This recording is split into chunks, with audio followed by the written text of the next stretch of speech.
गणेश पूजार अघटन तृतीय श्रेणी छात्र जंघरे गलीगला फाटकर लुहा रड। रायगड़ा जिला पुराणा गुणपुर आश्रम विद्यालय एक अघटन घटी जाइछि। विद्यालय गणेश पूजा चलता समय जड़े तृतीय श्रेणी छात्र जंघरे रोसई घर पछपटे थिबा एक फाटकर लुहा रड गली जाइथिला। आहत छात्र जनक हेले गिरिधर सबर पुराणा गुणपुर ग्रामर बोली जना पड़िछि। संगे संगे विद्यालय कर्तृपक्ष गुणपुर अग्निशम विभाग को खबर देथिले।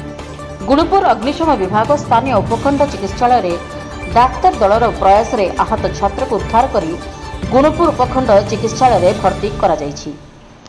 सूचनायोग्य जे विद्यालय रे गणेश पूजा चलिथिबा बेले कोनोसी कारणवशत विद्यालय पछपटे थिबा रोसई घर पछपटकू छात्र जनक जाई एही अघटन शिकार होइथिबा जଣା पड़िछि।